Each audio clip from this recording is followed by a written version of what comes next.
नमस्कार, आप सभी का स्वागत है एनडीटीवी राजस्थान पर और मैं हूं आपके साथ शुभेंदु सिंह। और बड़ी खबर इस बीच टोंक से है, जहां समरावता गांव में देवली उनियारा उपचुनाव के दौरान हुए थप्पड़ कांड मामले को लेकर के हिंसा आगजनी मामले में जेल में बंद नरेश मीणा और उसके समर्थकों की जेल से रिहाई के साथ ही समरावता कांड की न्यायिक जांच के साथ गांव में हुई आगजनी के बाद नुकसान का मुआवजा दिलाने सहित कई मांगों पर महापंचायत बुलाई गई और सरकार को 10 दिनों का बकायदा अल्टीमेटम दिया गया है। जयपुर में महापड़ाव करने की चेतावनी भी दी है। नरेश मीणा को रिहा करने की मांग को लेकर यह महापंचायत की गई है। दरअसल नरेश मीणा के समर्थन में अब लोग जुटे हैं। मीणा के समर्थन में भारी भीड़ जुटी और इस दौरान नरेश मीणा को रिहा करने की मांग की जा रही है। समरावता कांड के बाद में हुई हिंसा आगजनी के मामले में नरेश मीणा जेल में है, उसके कई समर्थक जेल में हैं और उन्हीं की रिहाई के साथ ही समरावता कांड की न्यायिक जांच, मुआवजे की मांग को लेकर आज नगर कोर्ट में जो महापंचायत बुलाई गई, उस महापंचायत में फैसला हुआ है। सरकार को दिया गया है 10 दिन का अल्टीमेटम। या तो सरकार फैसला करे 10 दिन में नरेश मीणा की रिहाई, मुआवजे की मांग जो है उस पर मुआवजा दें और साथ ही न्यायिक जांच के आदेश दें, नहीं तो अगला महापड़ाव होगा जयपुर में, जो कि महापड़ाव के रूप में जो है प्रदेश भर से जनता जुटेगी। प्रहलाद गुंजन ने मंच से ऐलान किया। आज की महापंचायत नगर कोर्ट के बाद में इन्होंने एक ज्ञापन दिया है, अपनी मांगों को लेकर सरकार को चेताया है।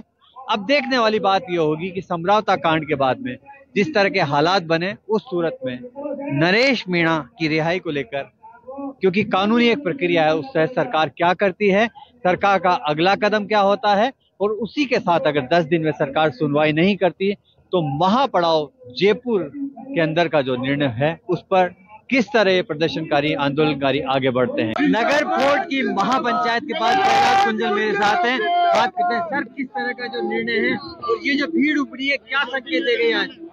संकेत समरावता में जो राजस्थान पुलिस का जारी रखिए सर, जारी रखिए। जो जुल्म किया है, उस जुल्म से राजस्थान आहत है, ये उपस्थिति इस बात के संकेत है। जनभावना को राजस्थान सरकार ने नहीं समझा तो इस तूफान में, इस आंधी में सरकार उड़ जाएगी। अगला महापड़ाव राजधानी जयपुर में अस्थायी रूप से अगर हम बात करें तो स्थायी रूप से वहां महापड़ाव डालेंगे, बेमियादी महापड़ाव डालेंगे अगर नौबत आई तो। किस तरह जो है अब तक दिक्कतें आई है पूरी, अगर आप देख रहे हैं ना, चारों तरफ आप आए होंगे तो आपकी गाड़ियां रोकी होंगी। अगर इस तरीके से डंडे के जोर पर लोगों की आवाज को दबाने की कोशिश की गई तो जहां रोकेंगे वहीं राजस्थान रुक जाएगा। आपने आह्वान किया है किरोड़ीलाल मीणा जी को भी कि वो भी आगे आए, तमाम नेताओं से आह्वान कर रहे हैं। उम्मीद है कि कुछ और बड़े बदलाव होंगे। इस सरकार को लाने के लिए किरोड़ीलाल जी ने कितना योगदान दिया था, आपने बर्फ में लगा दिया एक जननेता को। आपकी आदिवासी विरोधी मानसिकता है ये। इसलिए मैंने किरोड़ी जी को कहा है, आओ मैदान में, हम लड़ाई लड़ेंगे। उम्मीद है कि सरकार सुन लेगी 10 दिन के अंदर। सुनना ही चाहिए, नहीं सुनेगी तो सुनाएंगे। अगर सरकार के कानों में शीशा डला हुआ है, धृतराष्ट्र की तरह आंखों पे पट्टी बंधी हुई है, तो उसका इलाज हमारे पास जनता की ताकत है, वो हम दिखाएंगे। 45 दिनों के सफर की बात की जाए तो किस किस तरह की दिक्कत आई है? सरकार ने जरा सी भी सुनवाई की है? कुछ नहीं सरदार, सरकार की संवेदनाएं मर गई है। संवेदना शून्य सरकार है। माताएं रोती है जो नेता जाता है उसके सामने, और सरकार निर्लज की तरह काम कर रही है। इतनी निर्लज सरकार मैंने मेरे जीवन में नहीं देखी। तो ये है प्रहलाद जी गुंजन, जिनका कहना है कि सरकार अगर 10 दिनों में न्याय नहीं करती है, सुनवाई नहीं करती है, तो अगला महापड़ाव होगा राजधानी जयपुर में। कैमरामैन रोहित के साथ रविश टेलर, एनडीटीवी, नगर फोर्ट, टोंक। और इस खबर पर ज्यादा जानकारी के साथ रविश टेलर भी हमारे संवाददाता जुड़ चुके हैं। रविश, क्या इस मामले को लेकर के नजर आ रहा है? नरेश मीणा की गिरफ्तारी, अब उनके समर्थन में लोगों की भीड़ इकट्ठा होने लगे, रिहाई की मांग कर रहे हैं। जी शुभेंदु, अगर बात नरेश मीणा की रिहाई की जाए, या 3 जो मांगे हैं, बड़ी मांगे हैं, जिसमें एक मांग है समरावता में जो हिंसा आगजनी हुई, जो गाड़ियों को नुकसान हुआ, जो घरों में तोड़ हुई, उसका मुआवजा दिया जाए। एक न्यायिक जांच की मांग लगातार जो है कहीं न कहीं आंदोलनकारी जो है ये करते रहे हैं।